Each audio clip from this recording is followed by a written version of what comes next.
Assalamualaikum warahmatullahi wabarakatuh, Bapak dan Ibu. Suara saya kedengeran?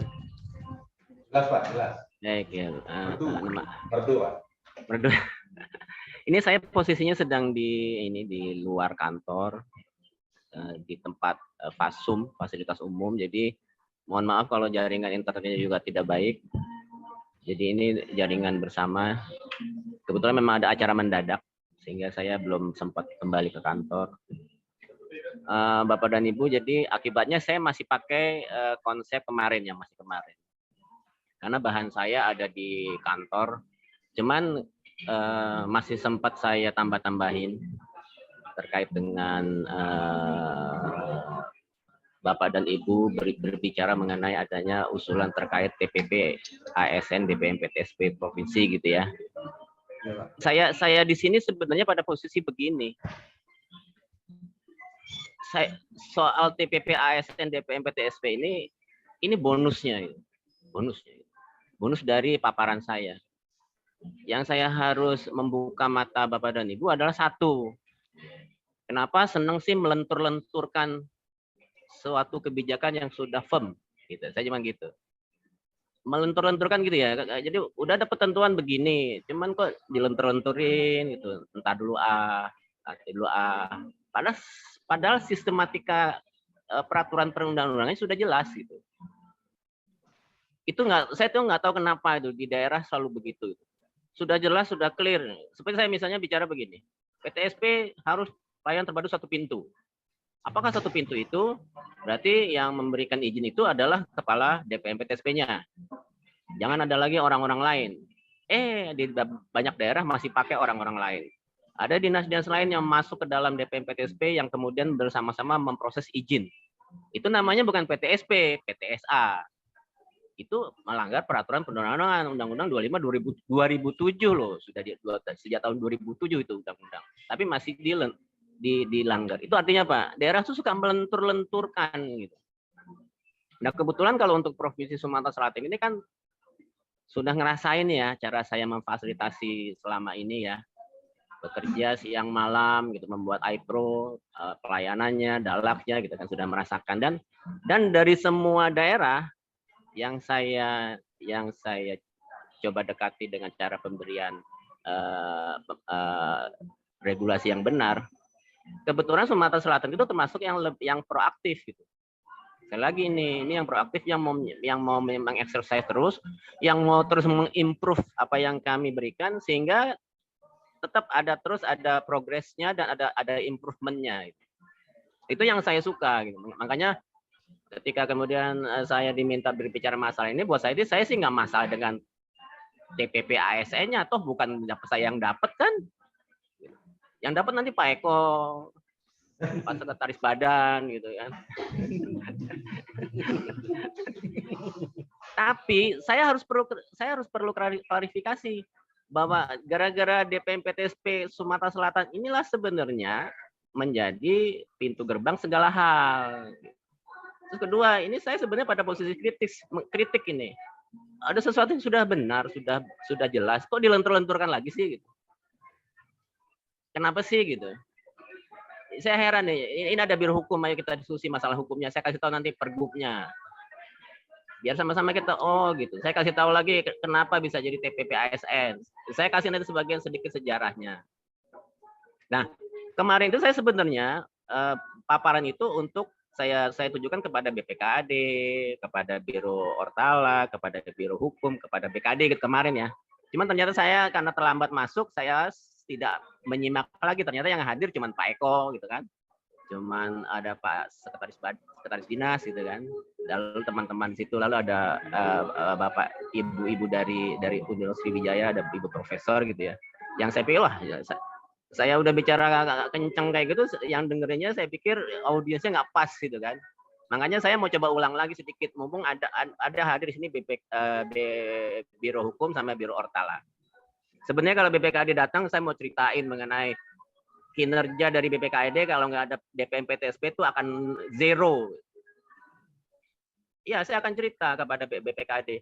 Kalau tidak ada DPM PTSP, kinerja BPKD itu akan zero. Ya. alias ngelamun gitu. Karena nggak ada orang yang bayar pajak, nggak ada bisa ada pungut retribusi, tidak ada pembagian dividen BUMD perusahaan. Itu gara-gara kinerjanya DPMP ETSP itu. Saya kadang-kadang suka berkelahi sama orang pajak, Kementerian Keuangan. Di kami di pusat yang tertinggi gajinya adalah dari Dirjen Pajak Kementerian Keuangan. Nomor 1.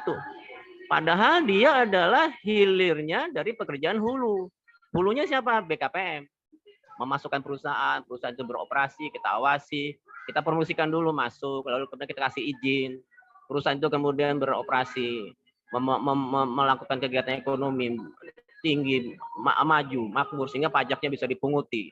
Pajak ada pajak badan, ada pajak penghasilan orang-orangnya, ada pajak dari masuk dari namanya tenaga kerja asing masuk. Itu kalau nggak kita yang lakukan itu nggak dapat apa-apa tuh Dirjen Pajak. Cuman mereka gajinya paling tinggi dengan alasan target pajak yang masih sebagai sebagai input bagi APBN dari mereka gitu. Tapi kalau saya berdebat dengan mereka, saya pasti dipotong gitu, tok, gitu. Nggak boleh, gitu. Nanti berantem gitu kan. Akibatnya saya selalu nggak pernah ketemu gitu. Padahal saya bolak-balik, harusnya grade tertinggi di KL itu BKPM. Karena kami adalah hulunya. Kalau kami tidak mempromosikan investasi PMA maupun PMDN maupun UMKM, kami tidak mitrakan, mereka nggak berkembang. Lalu tidak kami berikan izin, kami red tape semua, kami kasih susah gitu, suruh nyogok gitu kan, susah tuh, mereka nggak bisa masuk, terhambat. Lalu tidak kami fasilitasi, tidak kami dalak, kami tidak peduli. Dia dapat izin, kita diemin aja, terserah dia mau realisasi atau tidak, diemin aja. Ternyata isinya adalah cuma izin kosong doang kan, izin melompong doang kan, yang mereka tidak ada dapur ngebulnya perusahaan itu. Akibatnya apa? Dirjen Pajak nggak ngapa-ngapain. Restoran kosong, dia nggak dapat PPN. Impor barang baku nggak ada, karena barang baku nggak ada yang masuk, karena industrinya nggak masuk. PPNBM apalagi, PPh badan apalagi, perusahaannya nggak ada. PPh perorangan tergantung, kalau orangnya dapat job dari misalnya artis gitu, nggak dunia sinemanya, penanaman modal di bidang sektor perfilmannya nggak jalan juga nggak ada. Dosen gitu, perguruan tingginya penanaman modal juga nggak masuk, nggak ada juga. Honor narasumber. Jadi artinya sebenarnya ini posisinya penanaman modal itu sangat penting. Makanya saya kembali lagi kepada kapasitas fiskal daerah itu sangat tergantung dari penanaman modal. Makanya saya judulnya begitu. Bahwa nanti itu dampaknya membuat gara-gara itu TPP ASN DPMP TC provinsi cair, yaitu bonus lah, alhamdulillah lah, itu namanya rezeki tuh. Kalau udah rezeki itu Allah yang ngatur gitu, bukan saya. Nah, jadi saya mulai lagi dari seperti yang kemarin. Jadi saya bagi menjadi landasan hukum. Poin saya hari ini kinerja penanaman modal daerah, kebijakan TPP Jakarta. Kan saya kasih tahu TPP di Jakarta kebijakannya. Biar nanti biar nanti ada perbandingan itu antara Pak Herman Deru sama Pak Anies Baswedan gitu. Oh ternyata gitu bagusan Pak Anies Baswedan misalnya begitu kan ya. Kalau gitu kita ambil Pak Anies Baswedan sebagai gubernur Provinsi Sumsel supaya TPP ASN di sana kan begitu kan misalnya kan ya. Gitu kan. Mari kita lihat dari landasan hukumnya. Ini seperti kemarin masih, jadi ini sudah jangan dilenturkan lagi Bapak dan Ibu, sudah clear gitu. Dan lentur yang kedua yang saya juga agak nggak enak hati adalah tim kajian akademik ini. Saya merasa ini tidak perlu. Dari kemarin saya bilang kan, tim kajian akademik ini tidak perlu. Tapi kalau kita lagi memberikan semacam feeding kepada BPKAD, BKD, Biro Ortala, mari kita kasih tahu ini. Tidak perlu dikaji-kaji lagi, sudah clear, sudah clean, sudah firm. Jangan dilentur-lenturkan lagi. Kalau ini tidak dilaksanakan malah ini justru yang namanya melanggar hukum. Siapakah yang melanggar hukum? Ya BPKAD nomor 1 lah. BKD juga lah. Biro Ortala juga lah. Lalu Biro Hukum kok tidak memberikan justifikasi hukum untuk itu gitu. Jadi ini persoalan di daerah ini, bukan persoalan saya. Makanya saya ngomongnya enak aja gitu kan. Jadi pelaksanaannya, lihat di PP 12 2019 ya. Ini bicara TPP itu gara-gara ada PP 12 2019. Sekali lagi ya, jadi nanti kita perhatikan peraturan kepala daerah yang lahir setelah lahirnya PP 12 2019. Ya, tolong dicermati nih. Lalu kemudian kita lihat nanti apakah kalau yang sebelum peraturan kepala daerah yang lahir sebelum PP 12 2019 itu membuat aparatur sipil daerahnya menderita karena nggak ada TPP. Ayo saya kasih tahu nanti. Jadi makanya kalau udah jelas PP-nya, udah jelas aturan turunannya kok masih dilentur-lenturkan lagi gitu kan. Nah, pertama kita bicara yang pakai PP 12 ini 2019. Pertama silakan laksanakan. Perhatikan kemampuan ini keuangan daerah. Lalu atas dasar jika memang disetujui oleh DPRD. Clear 2. Yang tahu di daerah Bapak dan Ibu. Ya. Lalu kedua, pertimbangannya beban kerja, tempat bertugas, kondisi kerja, kelangkaan profesi, prestasi kerja, pertimbangan objektif lainnya. Ini adalah NSPK kalau saya bilang. Apakah ini diatur? Sudah diatur oleh Kep Keputusan Dalam Negeri, Keputusan Kementerian Dalam Negeri, Kep Mendagri, sudah diatur yang tahun 2020. 900 sudah diatur. Lalu tinggal terjemahkan. Jadi nggak perlu lagi. Jadi gini, kalau misalnya Bapak Ibu hari ini dalam rangka kajian akademik, Bapak Ibu cuma bikin ini, beban kerjanya apa, tempat bertugasnya apa. Ini sudah diatur. Sudah ada. Ngapain di ano lagi? Tinggal didefinitifkan aja. Gitu ya. Lalu kemudian penetapannya, ini juga sudah firm. Ini saya ulang. Ditetapkan oleh Perkada, berarti kalau misalnya di tingkat provinsi oleh peraturan gubernur, di tingkat kabupaten peraturan bupati, perbub, di wali kota peraturan wali kota. Dengan catatan berpedoman pada PP. PP terkait dengan TPP memang belum keluar, yang khusus berbicara TPP.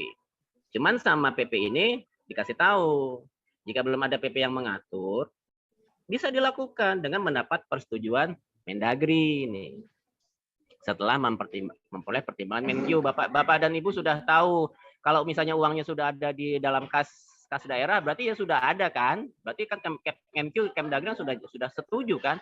Duitnya sudah ada di kas misalnya, di kas daerah. Ini persoalannya kalau ini terjadi kalau misalnya duitnya masih kita mau ajukan usul agar masuk ke dalam kas daerah. Jadi transfer dari pemerintah pusat dari APBN ke dalam APBD. Itu boleh. Ini kan sudah misalnya sudah ya, ini nggak usah dilentur-lenturin lagi gitu. Lalu jika belum diatur PB dilakukan penambahan 4% Mendagri setelah memperoleh pertimbangan Menkyu, dua-duanya Mendagri sama Menkyu. Tapi kalau Bapak Ibu tiba-tiba ngeyel, hati-hati. Belum ada PP yang khusus tadi, tapi belum ada persetujuan Mendagri dan pertimbangan Menkyu, tetap ngeyel gitu, ngaji memberikan. Karena apa? Karena merasa bahwa kan itu diambil dari PAD, pendapatan daerah misalnya gitu kan, langsung di cover dari situ kan. Nah, itu artinya bisa terjadi nanti penundaan atau pemotokan dana transfer umumnya. Kami mengancam itu. Jadi artinya satu daerah bisa bandel nggak? Silahkan bandel. Karena sekali lagi dia membayar TPP-nya ngambil langsung dari hasil PAD-nya. Karena masalah melimpah nih gitu. Tapi nggak ada persetujuan Menkyu dan Mendagri. Dia main bagi aja gitu, main gaji kasih aja gitu. Dia bisa dilakukan namanya penundaan pemotokan dana transfer umum yang mengusulkan Mendagri oleh Menkyu. Gitu ya. Berikutnya adalah ketika bicara penetapan, ini masih yang kemarin. Lahirlah sudah ketetapan Menteri Dalam Negeri yang nomor 900/470 ini tahun 2020 tentang tata cara persetujuan Mendagri terhadap TPP ASN di lingkungan Pemda. Itu sudah mengatur NSPK-nya. Bapak Ibu baca deh di situ. Jadi tinggal diikuti.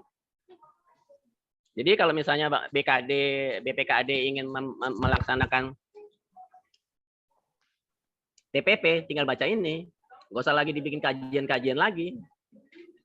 Kriterianya apa? Tinggal ikuti. tinggal divalidasi. Bahwa nanti kemudian tim BPKAD-nya dan tim BKD atau Biro Ortala dan Biro Hukumnya datang memvalidasi, datang ke kantornya DPMPTSP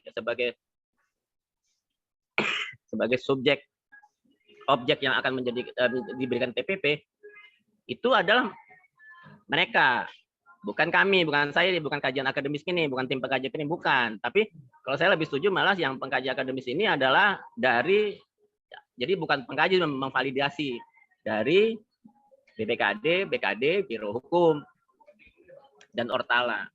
Langsung cek lapangan validasi terkait dengan melihat beban kerja, membenarkan gitu, mengiyakan, meng-cross check benar nggak gitu. Kalau enggak, tentu yang di sini nih, yang Kepmendagri ini tentu bisa gugur semua, tidak memenuhi syarat dari ini. Dan ini sudah diurai oleh Kepmendagri. Apalagi gitu. Ini NSPK-nya, tata caranya, prosedurnya, kriterianya.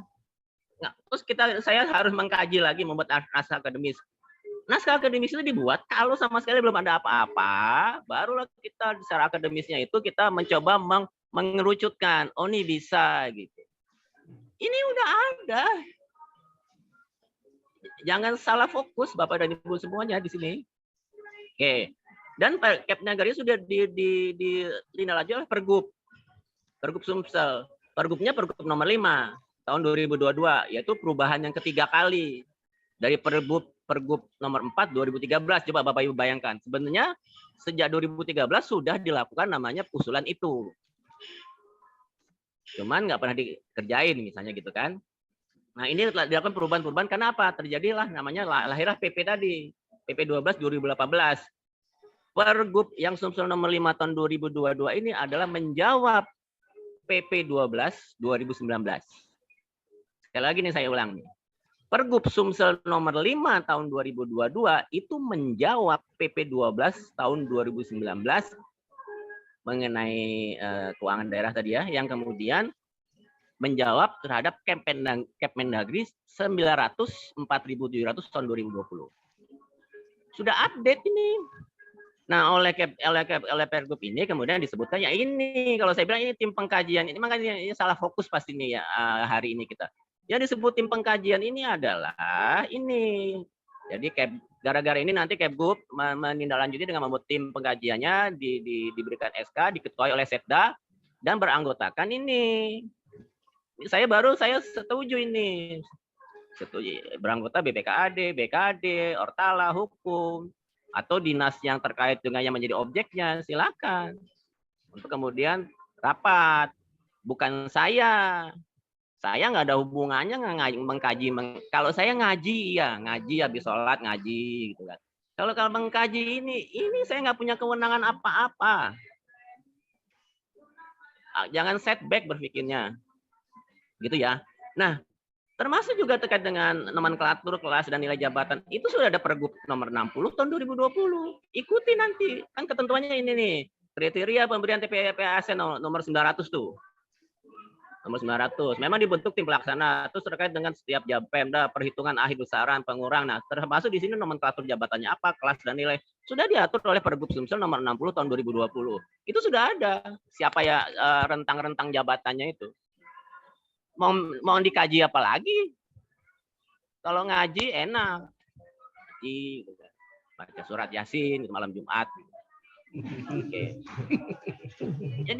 Jadi ini mau ngapain lagi sih gitu? Ngapain lagi? Oke. Nah, terus sudah ya. Ini jadi secara hukum saya mau cerita nih. Clear udah.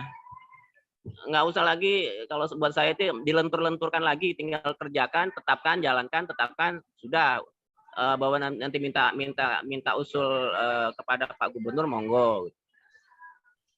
Bahwa nanti kesepakatan itu yang harus kita berterima dengan indikator penetapan kinerjanya, indikatornya itu saya setuju itu. Kita bahas. Itu pun bukan dalam naskah akademis, tapi ini adalah dalam rangka misalnya gini. Misalnya Pak Eko merasa saya harusnya grade-nya itu di atas inspektorat, di atas atau di atas sekda. Grade untuk DPMPTSP. Silakan kita berdebat. Lalu silakan kita tetapkan penkinnya lebih tinggi daripada sekda. Lalu akibatnya penghasilannya di atas sekda. Nggak apa-apa. Sepanjang bahwa kinerja DPMPTSP dalam rangka mencapai target penanaman modal daerahnya masuk. Apa ruginya ngasih DP PTSP mahal tapi gajinya katakanlah masing-masing per orang 500 juta, 500 juta, 500 juta, tapi pertumbuhan ekonomi tinggi, kemiskinannya hilang, proyek-proyek investasinya jalan semua, makmur. Apa ruginya? Kita punya ekspatriat aja kerja di sini aja yang juga sebenarnya simpel-simpel aja kerjanya, mereka gajinya mahal-mahal gitu. Nah, poin saya adalah kalau saya bicara hari ini mengenai TPP ASN, ya, Sumsel itu dampak dari bahwa saya meminta kepada DPM PTSP-nya agar berkinerja bagus dalam rangka kami sebagai pembina PTSP nasional, penanaman modal nasional. Jadi kena dampaknya yang juga baik. Jadi sekali lagi, saya tidak ada berkepentingan apa-apa terkait dengan besaran TPP dapat atau tidak, karena yang jelas yang pasti dapat itu Pak Eko aja gitu kan ya, bukan saya gitu. Jadi saya harus objektif gitu. Ya. Nah, sekarang mari kita lihat kinerja penanaman modal daerah. Ini sudah saya terangkan, saya jelaskan. Kemudian mari kita lihat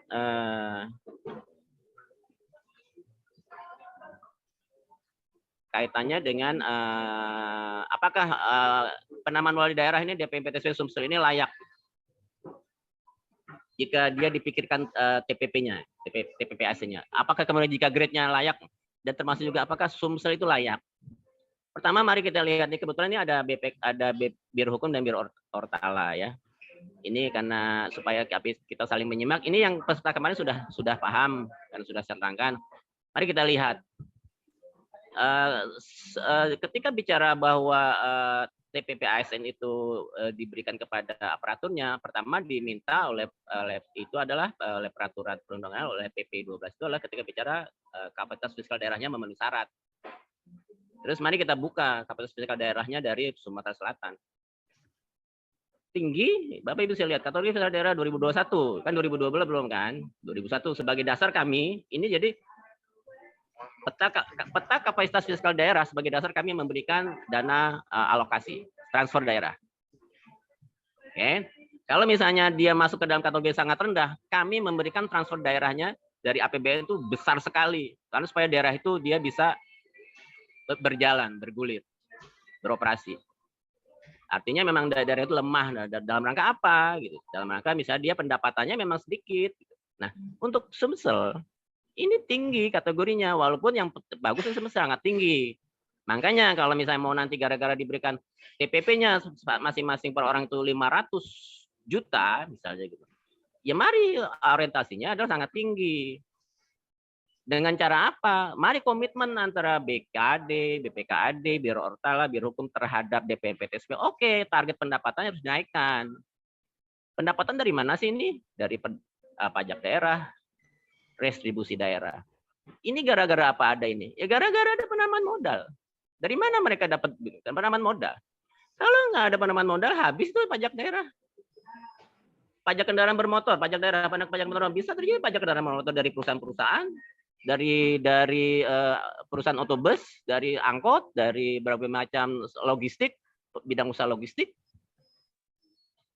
Kendaraan bermotor, pajak bahan baku bermotor juga sama. Pajak air permukaan juga sama, bisa jadi perusahaan. Kalaupun tiba-tiba ada perorangan, bisa aja dia mengajukan pajaknya tinggi karena dia mengeksploitasi air permukaannya tinggi karena kan untuk usaha restoran itu karena dia perusahaan perseorangan. Ini kalau bicara pendapatan daerah provinsi dari sektor pajak, nih PD yang totalnya 3 triliun, 3,5 triliun. Itu semuanya kan dari penanaman modal. Dari hasil kerjanya DPM PTSP. Termasuk juga namanya RD nih, restribusi daerah 9,1236 9 miliar sekian. Itu kan aja dari retribusi jasa umum, jasa usaha, perizinan tertentu. Kalau di kabupaten kota ya pajak kabupaten kota itu ada berbeda dengan pajak provinsi. Di kabupaten kota ada pajak hotel. Sorry ini.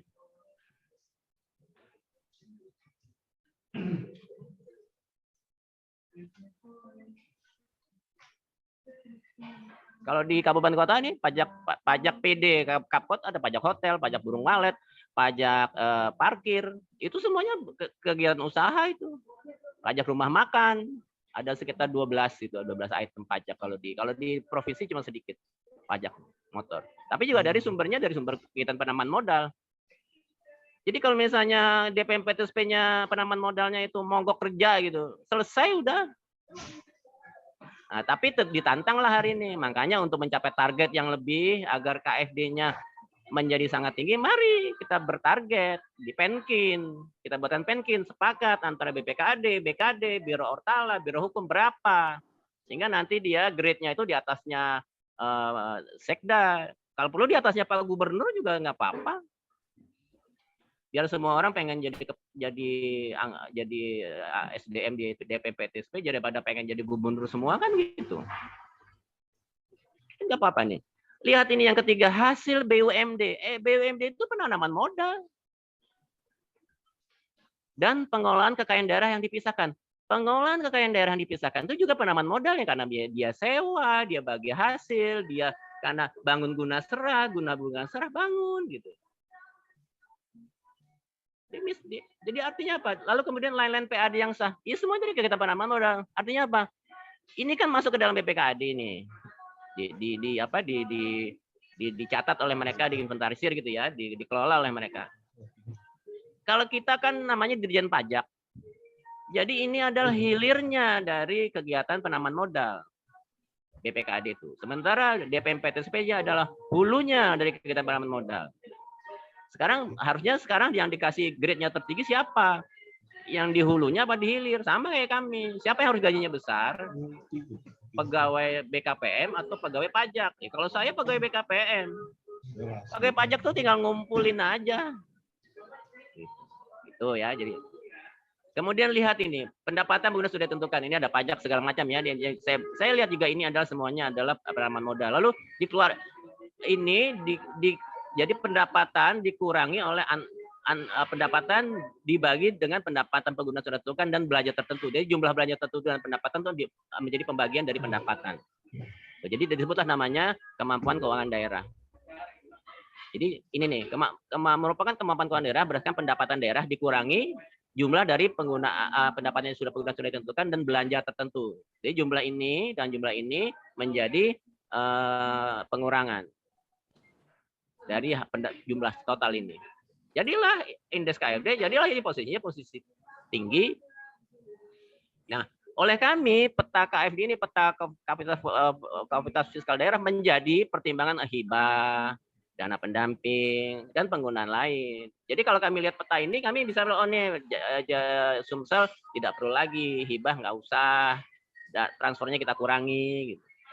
Itu kita ngelihatnya itu. Sementara kalau yang nilainya sangat rendah, wah ini mesti disubsidi habis-habisan nih oleh dana transfer dari APBN. Itulah kemudian mari kita lihat bahwa antara KFD dengan penanaman modal itu buat saya tuh itu udah deket banget lah, itu artinya sangat lekat gitu. Kalau misalnya penanaman modalnya letoy, KFD-nya habis saja gitu. Ya. Nah, inilah kinerja penanaman modal daerah, Bapak Ibu bisa bayangkan. Ini DPMPTSP, dia di pintu gerbang ini jagain pintu gerbang. Semua penanaman modal baik dalam negeri maupun luar negeri bisa masuk ke dalam provinsi Sumsel dan berkibar di dalam kabupaten kota gara-gara dibuka pintunya oleh DPMPTSP provinsi. Apa penanaman modal dan modal? Modalnya bisa modal asing, bisa modal dalam negeri yang masuk ke sini. Penanaman modal adalah segala bentuk kegiatan, segala bentuk kegiatan penanaman modal. Mohon lihat di angka 1 pasal 1 Undang-Undang 25. Lalu lihat penanaman modal itu mencabut 79 Undang-Undang sektor. Jadi semua sektor masuk ke dalam penanaman modal sekarang.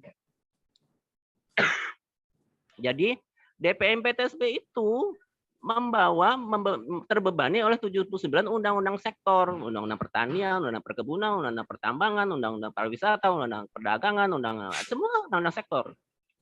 Dikendalikan oleh DPMPTSP coba.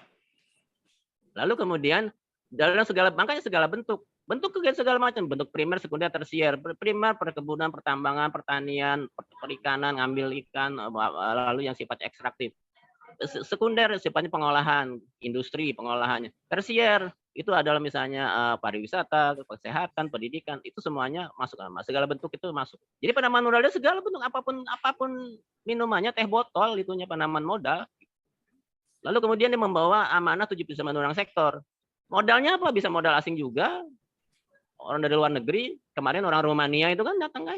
Lalu modal dalam negeri. Gitu ini, modal dalam negeri. Jadi artinya apa? Bayangkan Bapak dan Ibu, kalau misalnya DPMPTSP itu tidak kinerjanya itu tidak baik, bayangkan ini asik aja letoy aja nih namanya pertumbuhan ekonomi nih. Nih ya kalau ini nggak masuk nih ya, terjadi apa di sini nih Profesor Sul nih? Pertumbuhan ekonominya letoy, lapangan kerjanya ambles, nggak ada pencipta lapangan kerja. Pembangunan ekonomi berkelanjutannya tidak ada. Lalu daya saing perusahaannya tidak kompetitif.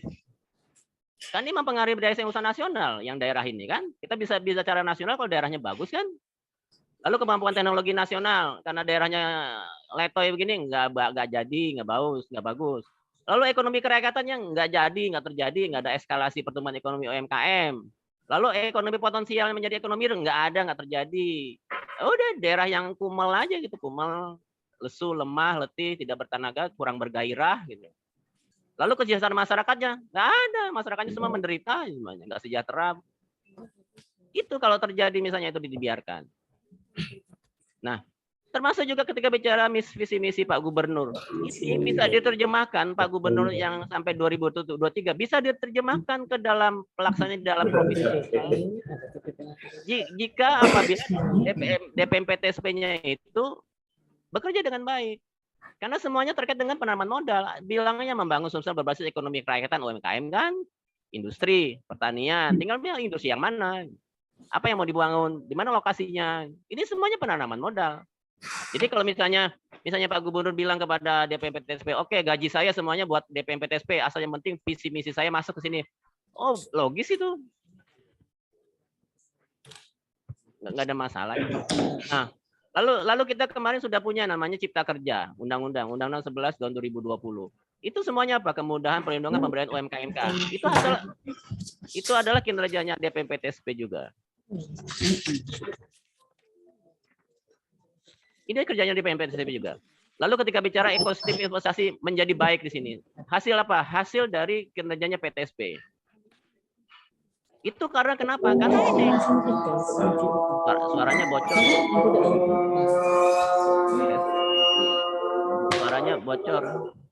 Suaranya bocor. Nah, suaranya bocor. Nah, ini jadi karena kenapa? Karena iya, mohon izin Pak, tadi ini lagi azan jadi suaranya agak menggema. Oh, gitu. Berhenti dulu atau gimana? Dulu 3 menit lah Pak. Mungkin 1 menit lah Pak. Ya. Oke, 1 menit ya. Mohon izin ya Pak.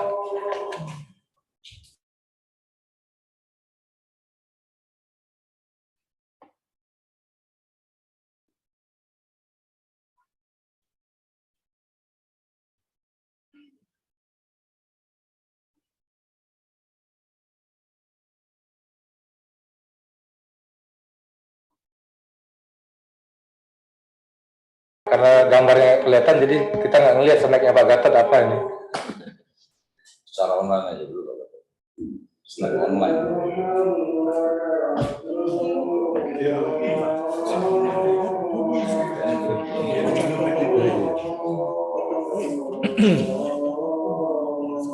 Sambil Prof.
Tadi barusan azan Pak Gatot. Mungkin kita bisa teruskan ya, menghemat waktu ya. Silakan mungkin rekan-rekan.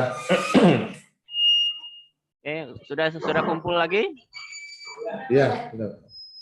Kita mulai? Iya, mulai Pak. Ya jadi kembali lagi ya, jadi ke situ. Jadi sekarang kemudian katakanlah kemudian pemerintah provinsi Sumatera Selatan itu melakukan pembangunan daerahnya itu apakah itu bisa keluar dari ranahnya penanaman modal? Bahwa sudah asisi ini sudah mendengarkan paparan baru masuk akal. Suaranya bocor ini. Suaranya bocor.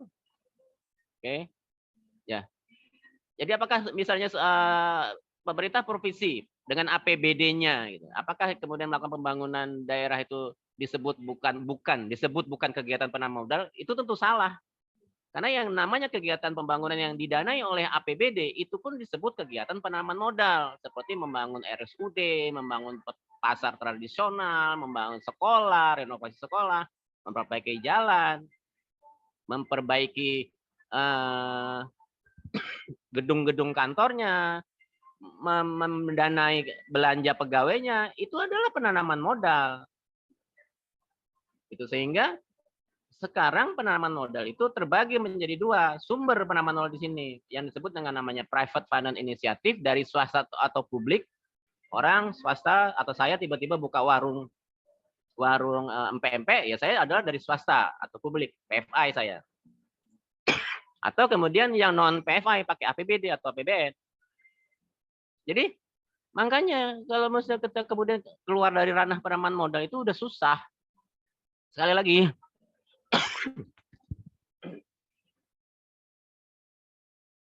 apapun makanannya, minumannya teh botol, apapun kegiatannya adalah penanaman modal.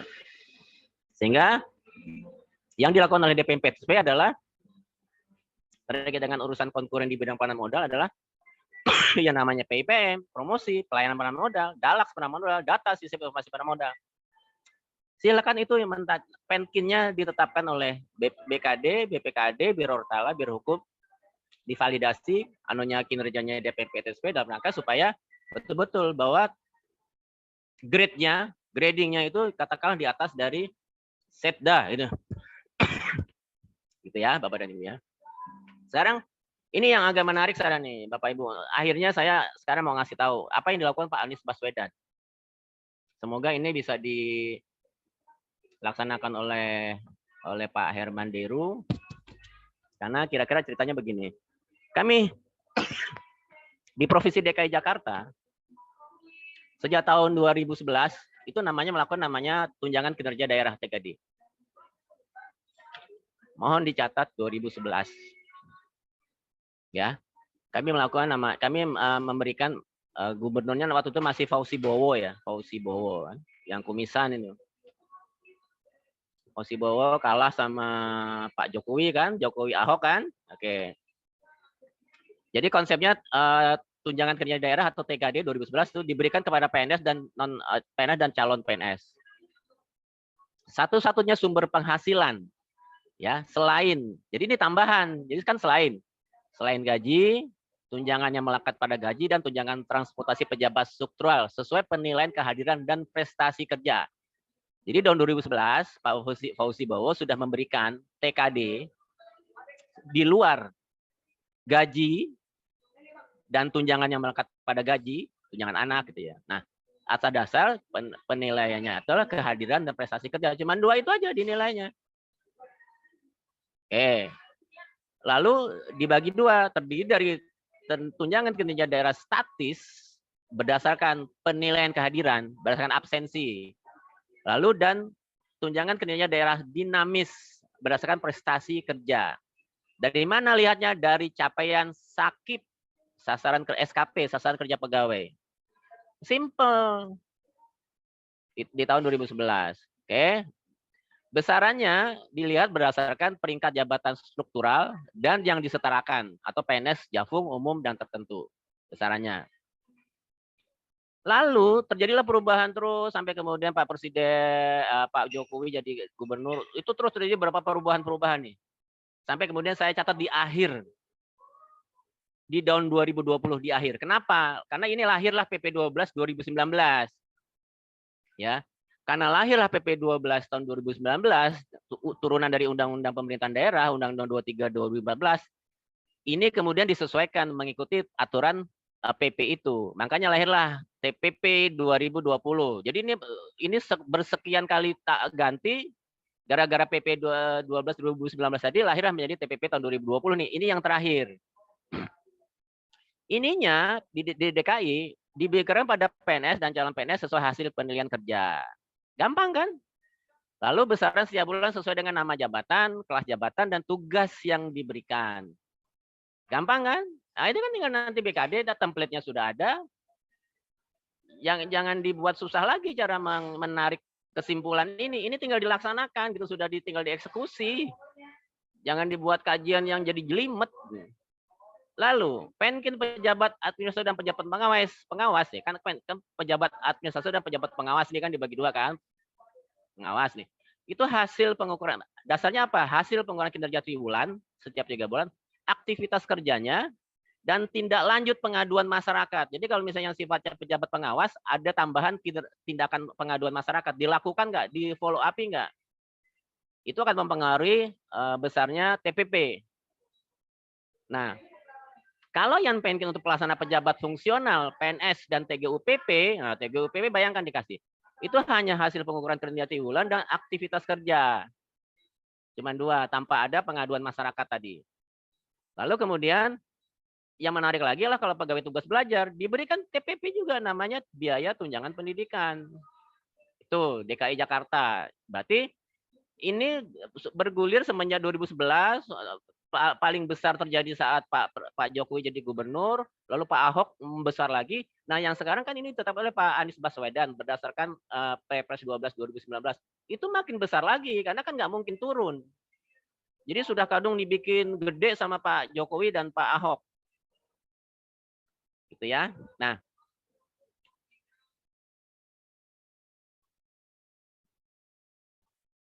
mari kita lihat yang TKD Maret. Berapa penghasilan sekretaris daerah, Sekda. Sekda pada 2011 itu penghasilannya 17 juta. TKD-nya ya, di luar gaji, transportasi gitu ya, Sekda ya. Lalu lihat di 2020. Sekda itu penghasilannya 120 juta.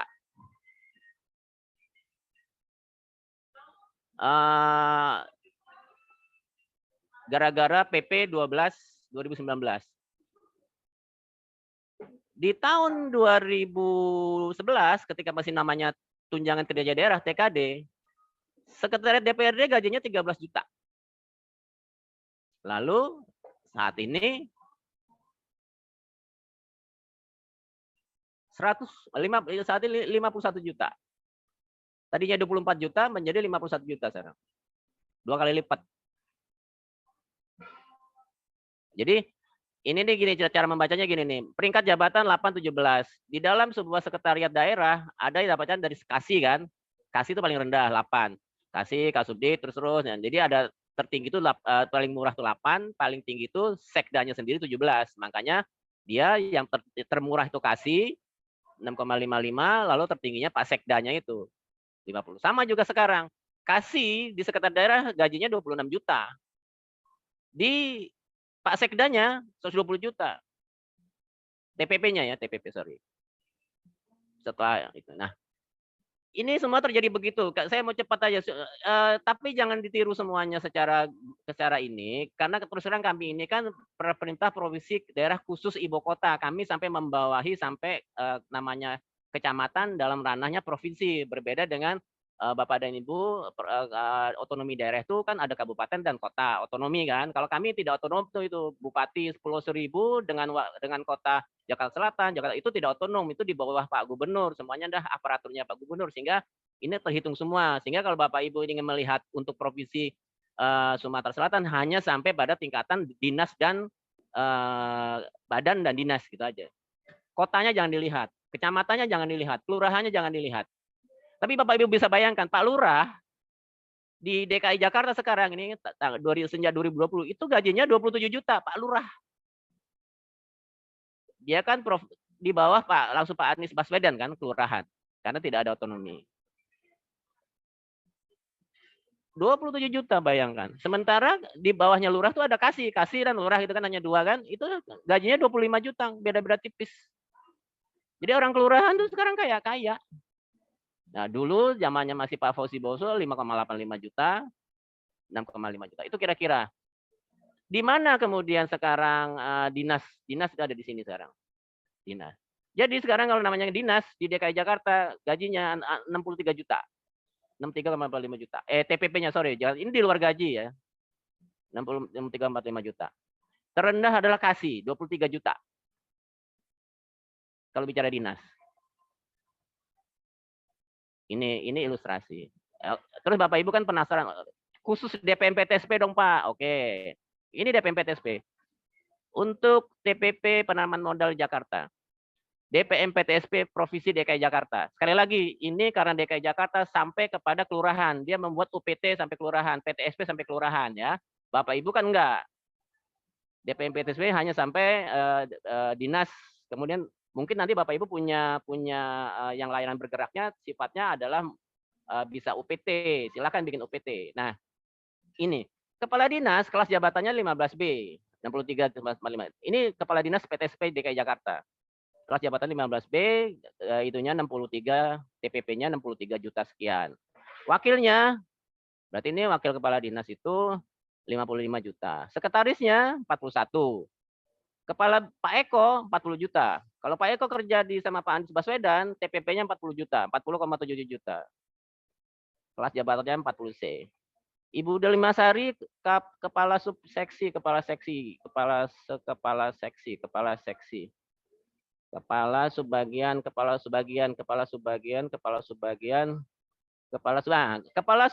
kepala seksi dinas seperti Ibu Delimasari 27 juta. Itu TPP di luar itu. Oke ya, jadi penutup selesai. Jadi ya kira-kira itu hanya bonus yang saya kasih tahu. Saya tidak ingin berandai-andai apapun. Kalau misalnya memang itu ini bisa menjadi ilustrasi ya silahkan. Kalau enggak ya tidak apa-apa. Cuman sekali lagi, buat saya ini bonus tadi bahwa TPP buat kami adalah berarti nanti ada kegairahan baru dalam rangka kalau kami menjembatani sebuah kebijakan penanaman modal di daerah, kalau kemudian TPP-nya pada gede kan enak. Kami tinggal ini ada ini gitu. Misalnya oh ya oke, apalagi dengan targetnya jelas itu kan. Mereka menyambut baik, bekerja dengan giat. Kemudian kalau ada apa-apa kan mereka takut dipotong gitu kan. Karena semua nanti ada kaitannya bahwa itu semua nanti ada terkait dengan penetapan penkinnya, lalu kemudian ada report hariannya gitu. Template-templatenya sudah ada, sudah disiapkan. Tinggal ikuti saja. Kira-kira demikian Bapak dan Ibu. Kalau boleh saya juga langsung mohon diri saja karena saya mau pulang saja kalau tidak ada. Tapi dengan catatan saya minta waktu untuk tanya jawab saja juga sedetik. Habis itu saya mau mengundurkan diri. Gitu. Silakan ini dibahas, ditetapkan saja, tinggal ditetapkan saja. Nggak perlu lagi, nggak usah macam melentur-lenturkan diri sesuatu yang sudah jelas. Ngapain dilentur-lenturkan lagi gitu kan? Ngapain juga dikaji-kaji lagi? Dibingung-bingungin lagi gitu kan, ngapain sih gitu, udahlah tentukan. Kemudian ada biro hukum, kalau misalnya nanti soal hukumnya mari kita berdiskusi apa saja. Demikian saya tunggu kalau ada pertanyaan, kalau tidak ada pertanyaan saya mohon diri juga. Saya kembalikan ke Pak Pimpinan Rapat. Siap Pak. Terima kasih Pak Gatot. Jadi terima kasih rekan-rekan. Karena di sini juga hadir Biro Hukum dan Biro Ortalah yang kebetulan sama-sama mengajukan bahasanya apa ya kalau di Ortalah ini TPP ya, tetap TPP dalam kondisi kerja, beban kerja. Nah mungkin ini Pak Gatot langsung kita diskusi dari Biro Hukum Pak Hendra menyampaikan. Terima kasih Pak, silakan. TPP dalam beban kerja. Assalamualaikum warahmatullahi wabarakatuh. Izin pimpinan rapat Pak Gatot. Perkenalkan Saya Hendra Pranata, Kasubag Penyusunan Peraturan Gubernur Biro Hukum Sekda Provinsi Sumsel. Sebelumnya mohon permohonan maaf dari para Biro Hukum seyogyanya hadir dikarenakan padatnya Pak jadwal beliau, jadi saya ditugaskan di sini. Izin Pak Gatot, kita cerita dulu terkait dengan TPP ini. Jadi TPP ini sebelumnya Pak, sebelum kami perubahan atas Pergub yang 5 nomor 2002 ini tentang TPP tambahan penghasilan ini, awal mulanya masih memakai golongan, jadi pembayarannya berdasarkan golongan. Nah, jadi berdasarkan golongan, terus sempat tertunda pembayaran TPP karena belum disetujui oleh Kementerian Dalam Negeri. Yang diamanatkan harus berdasarkan kelas jabatan. Nah, jadi diusulkan beberapa kali ke Kemendagri sampai alot. Terus kami menyusun perubahan atas Peraturan Gubernur Nomor 5 Tahun 2002 yang sudah ditetapkan, yang menyesuaikan dengan Kepmen 900 4.700. Ada 6 kategori TPP. Ada berdasarkan TPP berdasarkan beban kerja, kondisi kerja, pertimbangan objektif lainnya, kelangkaan profesi, kelangkaan dan prestasi kerja. Nah, dan setiap pembayaran TPP itu ada 2 yang dilaksanakan di pemerintah provinsi, ada 2 TPP berdasarkan beban kerja dan prestasi kerja yang dianggarkan saat ini. Nah, mengingat kita sudah berdasarkan kelas jabatan, Pergub Sumsel nomor 60 2020 ini sudah lama sebenarnya, sudah lama dan sudah melalui proses analisis jabatan, analisis beban kerja sehingga adanya nilai jabatan, dan itu sudah dibahas, diusulkan oleh masing-masing OPD. Nah, terkait permasalahan ini Pak, kita khususnya di DPM PTSP yang selama ini, jadi izin saya itu baru Pak, jadi baru di Biro Hukum April 2021. Jadi mungkin saya belum pernah ikut membahas terkait dengan TPP yang di DPM PTSP. Tapi disampaikan bahwa setelah mendapatkan kajian terus disetujui oleh Kemendagri, kita sudah menetapkan kelas jabatan tadi. Bisa dilihat di Kepmen itu di bawahnya, turun lagi. Kita menentukan nilai basic TPP di bawah terus. Nah, untuk menentukan nilai basic TPP ini ada indeks-indeks yang seperti disampaikan oleh Pak Subagio tadi, ada nilai opini BPK dan itu sehingga mendapatkan nilai basic TPP. Nah, basic TPP itu berdasarkan penilaian-penilaian dan perhitungan itu sudah ditemukan nilai basic TPP. Oke, kalau sudah terkait dengan basic TPP sudah ditetapkan, nah ada yang komponen yang basic TPP yang kelas yang tertinggi sampai ke kelas terendah. Nah, permasalahannya saat ini kita gimana ya? Kalau berdasarkan Permendagri 27, coba lihat Permendagri 27 tahun 2021 tentang pedoman penyusunan APBD tahun 2022 di halaman 203. 27. Oh, dekat ya.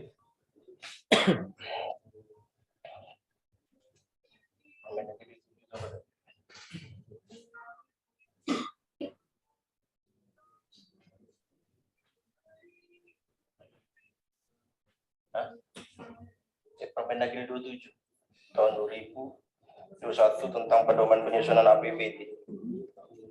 Ya, ada sudah dimasuk tapi tidak ditampilkan. Dan Permendagri 27 tahun 2021, terus PP 12 2019 tentang pengelolaan keuangan daerah. Terus Permendagri 77 tahun 2020 tentang pedoman teknis pengelolaan keuangan daerah. Jadi ada 6 kategori itu yang dibayarkan, yang bisa dibayarkan di pemerintah daerah. Anunya apa Pak, kategorinya apa? Kan ini poinnya kan tinggal mentaati itu kan, bukan kita membuat naskah akademis kan, taat terkait dengan apa perintahnya permen ya. Ya, Permendagri 27 Ya. tahun 2021 tentang pedoman penyusunan APBD di halaman 203. Bunyinya apa, perintahnya apa, kita tafsirkan, lalu kita laksanakan kan gitu aja. Ya. Permendagri 27 tahun 2021 tentang pedoman penyusunan APBD 2022 di halaman 203.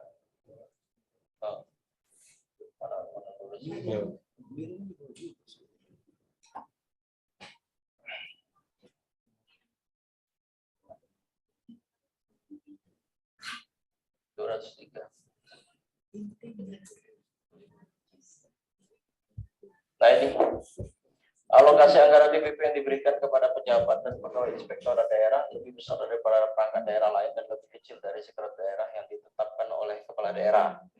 Nah kita ini kita sesuaikan dengan alokasi anggaran DPP Pak. Jadi karena ada 6 kategori itu, silakan yang mana yang masuk terhadap pemberian tambahan penghasilan pada UPD. 6 itu yang diakomodir di dalam Kepmen 900 Tetapi kita lihat juga di aturan-aturan lain. Kalau saya lihat di PP nomor 6 tahun 2001 tentang perizinan berusaha di daerah, ada PP 6.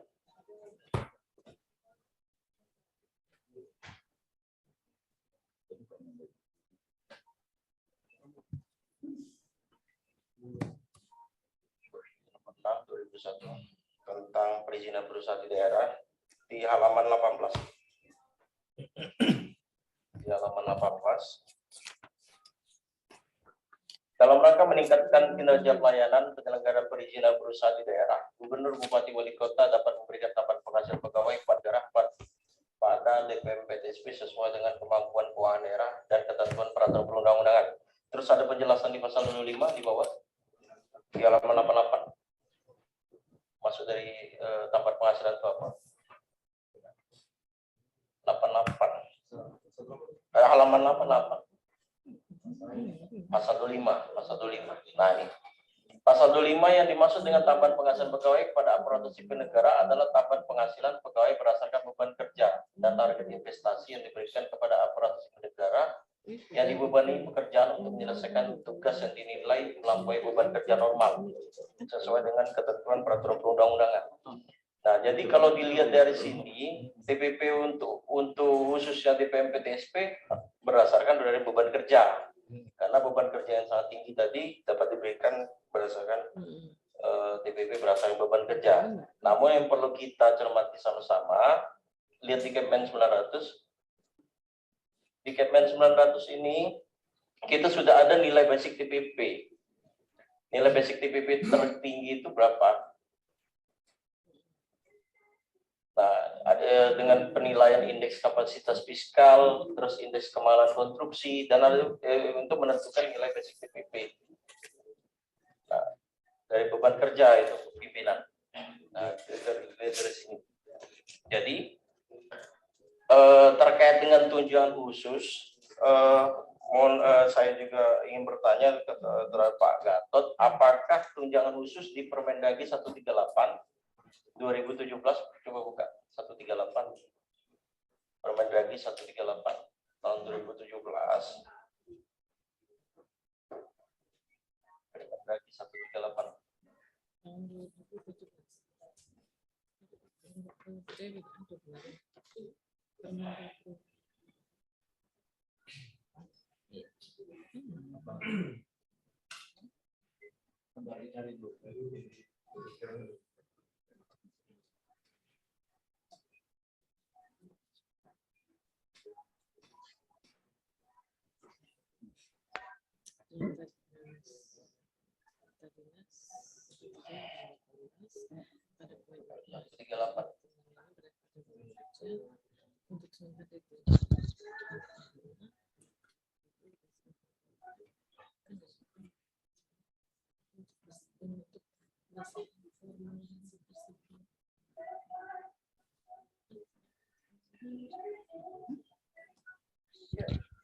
Terus di halaman berapa tadi? Ada pasal yang menyebutkan tunjangan khusus. Pak. Ya. Jadi saya ini Permendagri 138 tahun 2017 ya. Ya. Nah, kalau saya membaca peraturan perundang-undangan itu, biasanya saya melihat yang di atasnya. Oke, yang di atasnya yang terkait dengan TPP. Sekali lagi, TPP itu lahir karena PP 12 2019. Harusnya di bawah itu harusnya ditindaklanjuti adanya tadi sudah ada PP khusus. PP khusus tentang TPP. Entah PP berapa tahun 2020, 2021 gitu kan, harusnya itu kan. Karena tapi sampai sekarang tidak ada. Makanya ketika itu bicara tidak ada, akibatnya bacalah terhadap yang namanya panduannya adalah Kepmendagri 900 4700. Oke ya, jadi disitulah Bapak bermain ininya. Kenapa? Karena yang Kepmendagri 900 4700 itu kan perubahan juga dari Kepmendagri sebelumnya yang sudah gagal total, bukan yang salah karena masih berbicara namanya tunjangan kinerja.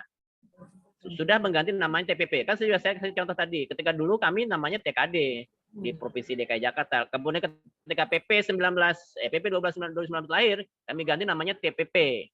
Nah, mari kita bermain dengan ranah-ranah yang baru.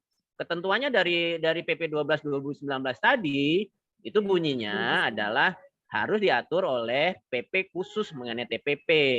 Jika tidak ada TPP-nya itu dilakukan dengan cara melihat Kepmendagri, gitu kan? Lalu kemudian ditetapkan oleh kepala daerah. Ini sudah benar ini Kepmendagrinya 900 4700. Cobalah dihitung itu dari situ dasarnya. Jangan mundur lagi, kalau mundur lagi. Ini saya harus nyusur nih, karena kan saya nggak bawa ininya database peraturan saya nih. Ini saya nyusur lagi, ini aja Permendagri ini aja sih tentu tidak mengakomodir dari Perpres 12 2019.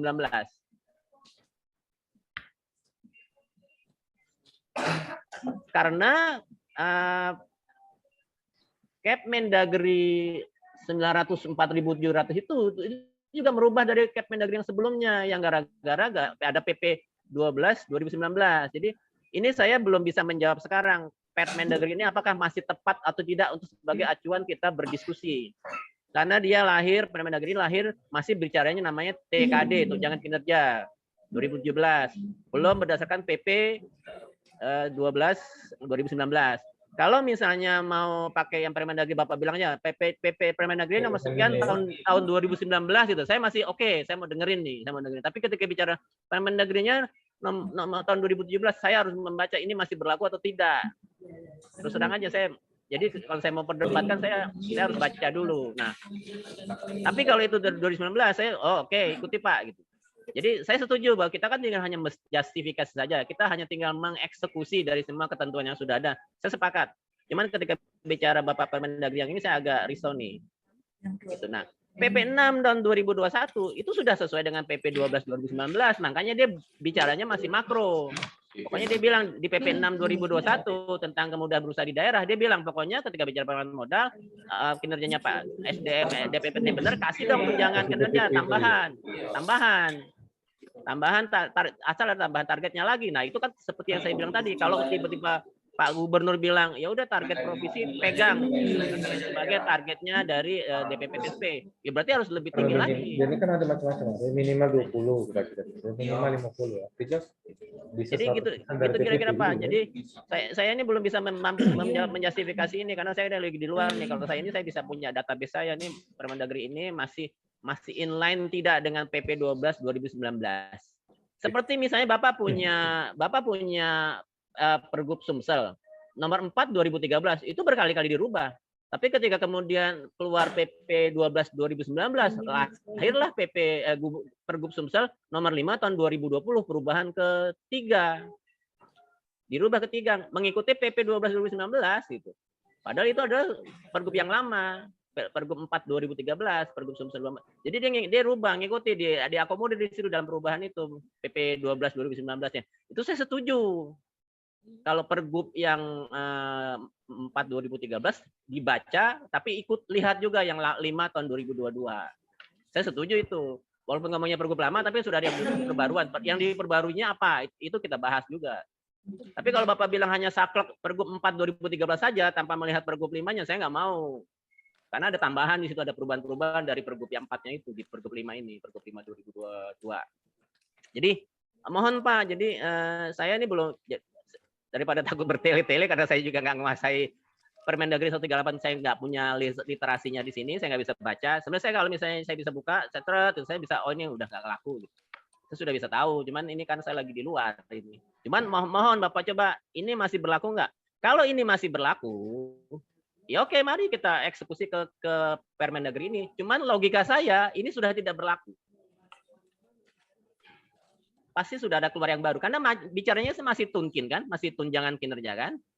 Karena kalau yang di PP, nah, yang di PP 12 2019 sudah bilangnya namanya TPP. Gitu.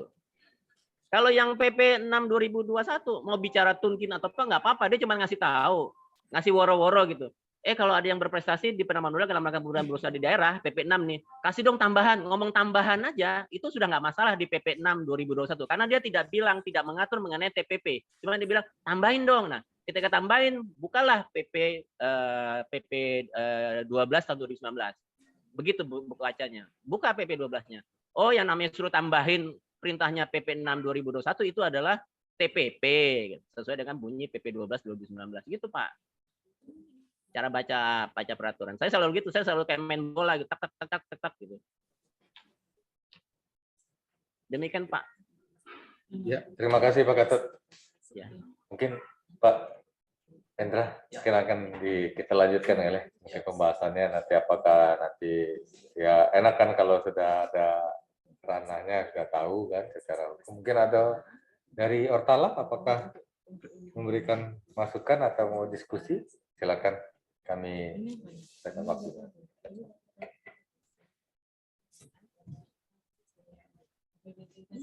Ya, terima kasih pada Bapak pimpinan rapat. Baiklah, saya memperkenalkan diri, nama saya Winda Fitrianti sebagai analis kelembagaan Pak di Biro Organisasi Setda Prop Sumsel. Sebelumnya permohonan maaf dari Pak Karo organisasi Pak Jaki karena dia Senin mau berangkat, jadi ada beberapa SPG yang perlu ditandatangani yang tidak bisa ditinggalkan Pak. Dan juga ini seyogyanya Pak Effendi, karena dia dari awal memang mengurusi masalah PPP kita ini. Sekarang mereka berada tim PPP ini lah sekarang berada di UGM Pak, di Universitas Gadjah Mada sesuai dengan arahan Kepala BPKAD karena minta kajian akademis tadi. Baiklah, ini ada beberapa pointer yang akan disampaikan dari tim Biro Organisasi. Yang pertama di sini berdasarkan keputusan Mendagri nomor 900 garis pari 17 mohon izin Pak pimpinan rapat, mohon izin, apakah ada lagi pertanyaan buat saya? Ada pertanyaan lagi buat saya? Ada hal yang mau diklarifikasi dan yang langsung ke Pak Gatot apakah?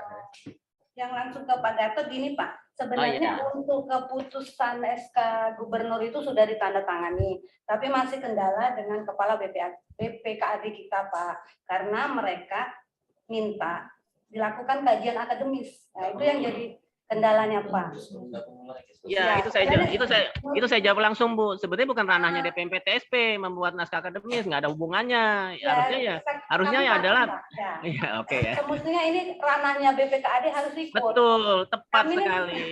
Secara birokrasi kami udah selesai semua Pak, baik surat menyurat, biro hukum, SK segala macam udah selesai. Istilahnya tinggal pembayaran ini Pak. Tapi karena itu kemarin rapat pas di tanggal 14 Juni 2022, 3 hari yang lewat jam 12.00 Pak, jam 14.00 siang hari, BPKAD masih minta kajian akademis dan mereka mengarahkan untuk ke konsultasi ke UGM dan Universitas Pajajaran. Jadi tim kita lagi berada di Jogja sekarang Pak. Itu aja Pak untuk perlu diketahui. Ya, jadi sekali lagi Bu, jadi kemarin saya aja kaget ketika dikontak sama DPMPTSP sebagai tim pengkaji naskah akademis. Saya bilang, saya siapa? Saya bilang gitu. Saya bukan siapa-siapa kok sebagai kajian naskah akademis. Terus saya cek kan, loh ini kan ketentuannya sudah ada di Pergub Sumsel ini yang nomor 5 tahun 2022 itu memang pemberian TPP melalui tim pengkajian pemberian TPP provinsi, tapi melalui Kepgub yang diketuai oleh Sekda yang bergantungkan ya anggotanya ya BPKAD, BKD, Biro Hukum, Biro Ortal, ya silakan, jangan tiba-tiba saya nggak ngerti apa-apa disuruh jadi tim kajian akademis, tapi akibatnya ya saya kasih dasarnya adalah yang ini. Akibatnya ya saya mohon untuk DP PTSP gajinya ya masih 500 juta gitu. Habis salah saya dia unjuk. Ya, makasih Pak Gatot. Memang benar bahwa kami kenapa meminta ini sebagai penguat dari kami di PMPTSP Provinsi Sumatera Selatan dengan adanya ini nanti juga bahwa kita sudah bahasanya bukan kajian akademis, tetapi ini hanya telah atas evaluasi atas pemberian penghasilan pegawai atas dasar kinerja di PMPT Provinsi Sumatera Selatan yang memang telah dituangkan dari tahun 2020. Nah, harapan besar kami ini nanti dari notulensi apabila nanti dari BPAKD maupun dari tim sekretariat itu melihat dari sisi mana bahwa ini bahwa kita untuk studi kelayakannya itu sudah apakah layak tidak layak dan mungkin secara besaran mungkin juga diberikan penilaian yang tersendiri. Bukan kita ingin lebih dari yang lain, tetapi kami juga mencontoh jujur Pak Gatot karena kemarin juga kita koordinasi dengan DPP Kota Palembang yang sudah menerapkan sistemnya yang dari DKI Jakarta. Memang soal besarannya sendiri, sekretariat daerah selaku sekda itu sudah besar sekali dan inspektorat sudah besar. Kami berharap juga itu kita bisa meniru itu, padahal ini daerah DPP Kota Palembang malah di daerah namanya kota gitu loh. Ini provinsi kok malah tidak terlalu signifikan dipermasalahkan gitu. Mungkin nanti kalau perlu dokumen lengkap yang dari Pak Anies Baswedan tadi, saya lengkap. Nanti silakan komunikasikan dengan saya kirim supaya siap Pak Gatot. Jadi acuan provinsi. Kami berharap juga itu juga ini nanti penilaian dari Ortala juga ya karena ada grade. Kemarin kebetulan timnya Pak Anies datang ngasih ini, kan saya bilang ini berapa sih, kasih lengkap ya. Oke deh, makasih saya bilang. Wah, keren Pak. Siap. Ya siapa tahu nanti se-Indonesia seperti ini juga nanti. Nah ini apa namanya? Itu juga catatan kami juga untuk Ortala juga artinya bahwa di DKI Jakarta juga grade-nya sudah ada ABC. Nah itu mungkin bisa penilaian karena kalau pemberian grade yang dilakukan oleh dinas masing-masing ini masih baku ya mungkin nanti karena yang waktu Pak Pendi kemarin waktu rapat di BPAKD bahwa pemberian itu yang usulan dari DPMPTSP atau dari dinas yang terkait padahal waktu itu grade-nya waktu kami saya cari info pengusulan itu dari Ortala penilaiannya. Ini juga yang mana yang benar ini. Jadi ya terima kasih lah. Ya ini karena sifatnya diskusi dan harapan kami juga nanti besar bahwa ini jadi notulensi untuk memperkuat kelaikan atau kepatutan terhadap penilaian kinerja dari DPP Provinsi Sumatera Selatan atas prestasinya diberikan tunjangan. Mungkin yang terakhir dan juga akan ini juga mungkin Pak Gatot juga sudah ini bukan mengarah ke Pak Gatot tapi juga ini kami sudah mengundang Profesor Maya dan Ibu Profesor Retno apakah silakan untuk memberikan masukan ya. Ada yang ke saya nggak? Kalau nggak ke saya mau pamit. Oh gitu. Ya. Oke. Mungkin terima kasih Pak Gatot atas masukannya dan ulasannya. Ini sangat bermanfaat sekali. Dan kami juga berharap ini nanti menjadi bahan-bahannya Pak. Kami minta PMPTSP itu jadi ulasan kami untuk notulensi. Terima kasih Pak. Itu biasanya Pak Eko suka nongol ke Jakarta ngambil bahan tuh. Iya Pak. Iya di SPPD ya. Kami pada hari ini setuju Pak. Hari ini setuju Pak untuk penetapannya nanti dibuatkan surat tugas dan secepat mungkin. Mungkin kata Pak Eko pakai dana DAK atau Dekon aja Pak katanya. Nanti semua hard copy-nya dari Pak Gubernur Pak Gubernur Anies Baswedan saya kasih ke Pak Eko hard copy-nya kalau datang ke Jakarta. Matur nuwun Pak ya. Bapak Ibu mohon maaf kalau memang tidak ada lagi terkait dengan saya karena saya sedang di luar, saya harus pulang, di rumah ada eyang yang seharusnya saya mandikan. Jadi kalau nggak dimandikan nggak mandi eyang saya. Jadi saya mohon izin Mohon maaf sekali lagi, ucapan saya tidak ada hubungannya dengan apa ya, jangan hard feeling dengan saya. Karena saya orangnya ceplas-ceplos, saya lebih Medan daripada orang Medan, saya lebih Maluku daripada orang Maluku, saya lebih Papua dari orang Papua, tapi hati saya baik kok. Seperti Ridho Harma. Ganteng lagi. Ganteng Kalau lagi. lihat fotonya ganteng nih, Pak. Iya. Demikian, assalamualaikum warahmatullahi wabarakatuh. Assalamualaikum warahmatullahi wabarakatuh.